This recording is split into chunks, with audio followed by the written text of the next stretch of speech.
আজারবাইজানের রাজধানী বাকুতে অনুষ্ঠিত হচ্ছে বিশ্ব জলবায়ু সম্মেলন।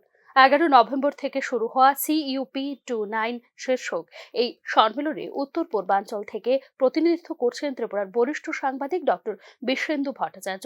সম্মেলনে দক্ষিণ এশীয় দেশগুলির জলবায়ু ও পরিবেশ নিয়ে সাংবাদিকদের সংগঠন south Asian climate change journalist ফোরামের নতুন কমিটি গঠন করা হয়েছে।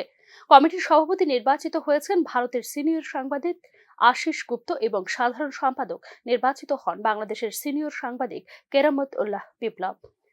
জলবায়ু সংকট মোকাবেলায় দক্ষিণ এশিয়ার দেশগুলোর দাবি ও প্রত্যাশা এই সংগঠনের মাধ্যমে বিশ্বব্যাপী তুলে ধরার সিদ্ধান্ত নিয়েছেন সাংবাদিকরা। বিশ্ব জলবায়ু সম্মেলনে এবারের আলোচনায় 2035 সালের মধ্যে বছরে কমপক্ষে $1 ট্রিলিয়ন তহবিলের লক্ষ্যমাত্রা নির্ধারণ করা হয়েছে। অঙ্কটি বিশ্ব অর্থনীতির প্রায় 1%। প্রতি বছর জলবায়ু আন্দোলন কর্মীরা সম্মেলনে বিক্ষোভ দেখান। এবারও বিক্ষোভকারীরা সম্মেলনে রয়েছেন। এবারের মূল দাবি যে ধনী দেশগুলো জীবাশ্ম জ্বালিয়ে পুড়িয়ে এতদিন পৃথিবীকে উত্তপ্ত করেছে তাদের ক্ষতিপূরণ দিতে হবে। COP29 সম্মেলনের কেন্দ্রস্থলে অবস্থিত বিশাল ফুটবল স্টেডিয়ামের ছাদে ব্যানার লাগানো হয়েছে। সেখানে লেখা, তহবিল বাড়াও। ধনী দেশগুলো শিল্প বিপ্লবের সময় থেকে এখন পর্যন্ত এত বেশি কার্বন নিঃসরণ করেছে, যার কারণে জলবায়ু সংকট তৈরি হয়েছে।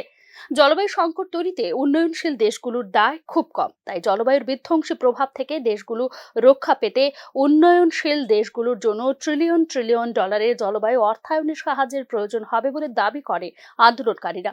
সমস্যা হলো, জলবায়ু অর্থায়নের কোনো সর্বসম্মত সংজ্ঞা নেই। চলমান যুক্তি অনুযায়ী এবছর $100 বিলিয়ন দেওয়ার প্রক্রিয়া ঠিকই, তা পরিষ্কার করা হয়নি চুক্তিতে। দেশগুলো এবারের সম্মেলনে একটি সংজ্ঞায় একমত হতে পারে, আবার নাও হতে পারে।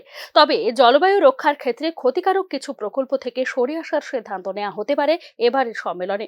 11 নভেম্বর থেকে শুরু হওয়া এই সম্মেলন চলবে 22 নভেম্বর পর্যন্ত। Bureau report, news now.